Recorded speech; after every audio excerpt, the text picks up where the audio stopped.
Good evening. My name is Ajuri Ngelale, and you are most welcome to Africa's Future Leaders.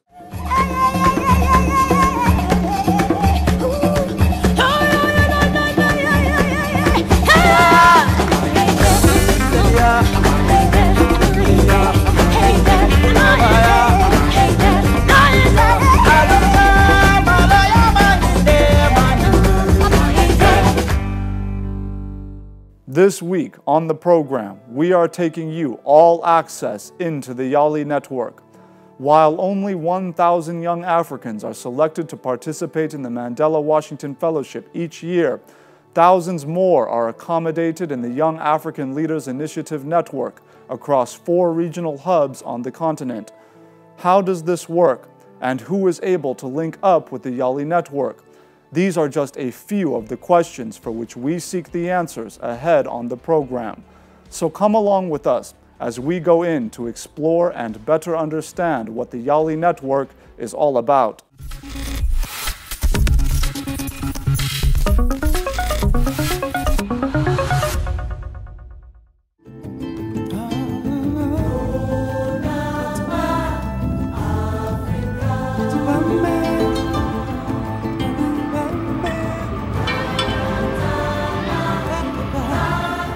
It is a busy afternoon for a select group of young African leaders in Nairobi, the Kenyan capital.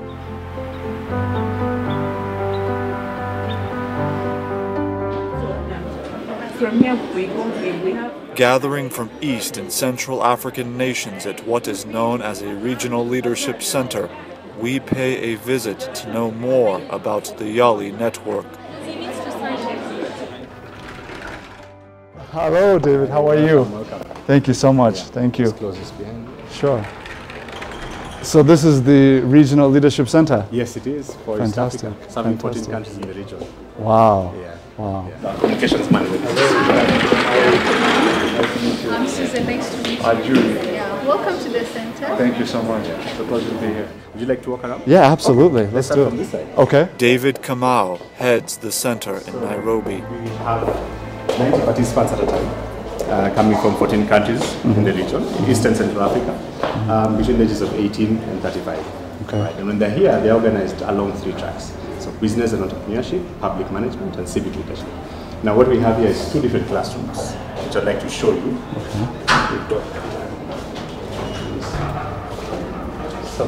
So after going through 11 weeks of training, they're here now for their final week. Now we're making a slight transition in the structure from 12 weeks to 4 weeks. So these particular participants have been away for the past 8 weeks working on the project virtually, and now they are back. So now they consider the small groups trying to finalize their projects before they make their final presentations later this week. Now this particular room is sponsored by one of the largest banks in the region, and this is where the business participants have their classes. Now, as you can see the way the setup is, it's very innovative, very creative, very inspiring, and that's the idea. The idea was for the participants to come into a space that sort of just blows their mind, you know, where they are really inspired to think creatively, create solutions. Expand. Yeah, expand their horizons and really get network. David, one of the very interesting things I've seen in these rooms is the level of interaction between the Yali alumni. Can you talk a little bit about how this place has been designed, specifically kind of purposed for that kind of mutual engagement? And that's a good question, and it actually brings us to this space that we're in right now. I mean, you can look and see this is a lounge where our participants like to just hang out and sit and have conversations.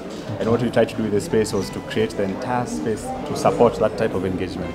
So we've got all these lounges and sitting space, and when you walk further down, you'll see there are several booths that the participants can sit and engage in. I see. Okay. Okay. But more than that, we also have the program being very experiential and very practical. So it's all about how can we learn these practical skills that we can take and translate into our everyday life immediately. So it's not about theory and high-level academic resources, but it's about what practical tips and skills can we pick up right from here.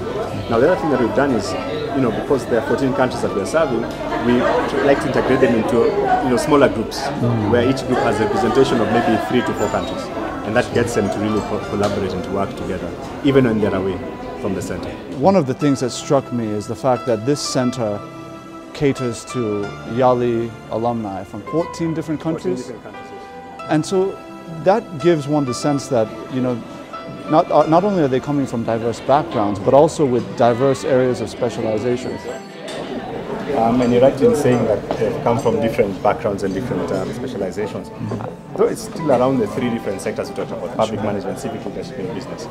But within those 3, of course, there are people who are passionate about different areas. Now, in terms of how the center has been structured, it's just in terms of all of these little spaces and nooks and crannies that the participants can sit and engage in conversations.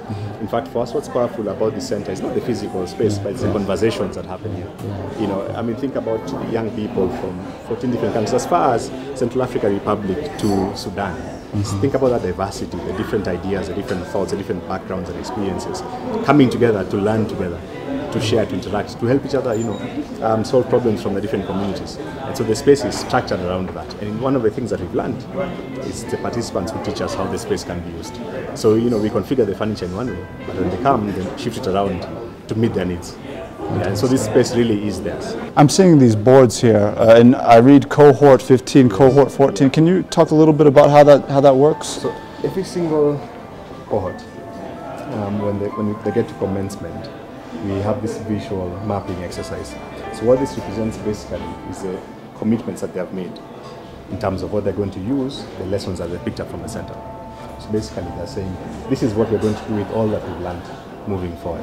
So it's a creative, you know, inspiring way to represent those commitments. So instead of saying, this is what I'm going to do 1, 2, 3, 4, 5, this is how it's been done by some graphic artists who join us for every commencement.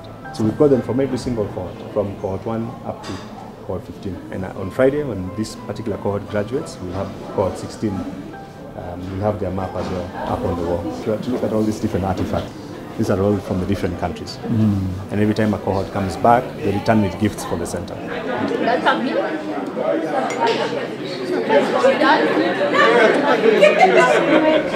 One of the things that we're working hard to establish is a space that's innovative, creative, and that also leverages technology.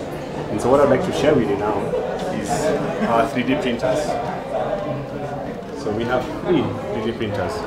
What this helps our participants do is they can actually print out, in quotes, you know, physical models of whatever solutions they come up with for their projects. Yeah. So they print out using the spools of plastic thread, and then end up with 3D models. So we are working to incorporate this even more in our curriculum. One of the key programs that we run here is design thinking, and we'll be using this as part of our design thinking process. The design thinking process, can you give us a bit of depth on how that works? Yes, design thinking is based off of human-centered design. So it's basically saying how can we create solutions that meet the specific need of the target user. So a lot of times we come up with ideas of maybe good products, but as whether those products actually meet the need of the targeted user, that's in question. So we've had participants who've come through the program who, as they've sat through design thinking, they've actually remodeled their businesses because they've realized the solutions they came up with, it was just the idea, but there's actually no need on the ground. So design thinking takes them through the process of brainstorming, ideation, coming up with many ideas, and then going back into the field, right here on campus, to do interviews and to collect data and come back and again make some tweaks and come up with a prototype, and then end up with a solution that actually works. One of the realities that confront is that there are so many young Africans out there. So many want to have this opportunity, and so many realistically will not get this opportunity. Can you give a sense of how many out of the many that want to be here, how many actually get to be here, and what would you say as a major leader in this program, what would you say to those who are on the outside looking in, who hope to have an opportunity like this? You're right in saying that there's a large number who would like to be here. Let me just give you some statistics. During our last application cycle for our cohort 17, 18, and 19, about 270 slots in total, we had well over 5,000 applicants from the 14 countries. So we're talking about 4,730 people who wouldn't get a chance to come to the center. That's a huge number, and that's been replicated over all the past 2 years. Those are the realities that we face. In fact, that's a reality that caused the centers to be established, because when we're talking about maybe 50,000 applicants for 1,000 Mandela Washington Fellowship slots, there's just a huge number. Like I was saying, a drop in the ocean. You don't need to come to a place like this for you to grow as a leader. What you actually need is your own personal determination and drive. Now, this is a wonderful opportunity. It's fully funded, it's fully sponsored. We take care of all the costs. We host you while you're here. You get to network with participants from 13 other countries in the region, and that's wonderful. But that doesn't stop you from growing on your own. One of the things that we like to tell individuals is, your growth as an individual is your responsibility. YALI serves sub-Saharan Africa. And so the 4 centers serve sub-Saharan Africa. So we've got one here in Nairobi, which serves 14 countries in Eastern Central Africa. We've got one in Ghana that serves Anglophone West Africa. We've got one in Senegal, in Dakar, that serves Francophone West Africa. And then there's one in Pretoria in South Africa that serves the Southern African part. But they also have a satellite campus at, I believe, in Maputo that serves the Lusophone, the Portuguese-speaking South Africans. So that's where the 4 centers are. Now, each of them has taken a different approach in terms of curriculum, in terms of how the center is structured. But all of us have the same intent. It's transforming Africa as leaders. At present, we're running 9 cohorts a year, and each cohort has approximately 90 participants. So we're currently in our 16th cohort that graduates this Friday. And up to cohort 15, we've got 1,289 alumni spread over the 14 countries. So every single country that we serve is represented. And these alumni, what's also really powerful is these alumni are organized in country chapters, and we've got 13 of those already established. 4 different regional leadership centers across the continent. So many applicants, so many alumni, so many who seek to be a part of this. What would you say to the organizations, institutions, both public and private, across the continent about the role they can and should play in terms of providing opportunities for young people who don't have the chance to access this kind of an opportunity? First off, let me start off by appreciating those that have already plugged into such initiatives, because we do have several, and we're sitting right in front of logos of some of the companies that have supported this initiative. And so let me start off by just appreciating those that have already put their money where their mouth is. But what I would say to other organizations is it's high time that we as Africans took ownership of such initiatives. We are raising leaders for this continent. We are raising entrepreneurs. We're raising politicians, future politicians. We're raising civil society activists and leaders, and it's for our benefit. These are the people who are going to be employed in those large organizations. These are the ones who are going to create new innovations that are going to radically alter the landscape of Africa. So we need to put in money to invest in such initiatives. But one of the questions that we've always asked ourselves is, and that people have asked, is, are you a training facility? Are you a youth development facility? Our response is always, we are a leadership development program. Slight difference there. So whereas we've got participants from the 3 sectors, private sector, public sector, and civil society sector, our key focus is leadership development. Now, here's what I mean. We are keen to develop leaders of those sectors. So it's not, we don't want to create an expert in the private sector. We don't want to create a public management expert, civil society expert. No, we want to create a leader in that sector.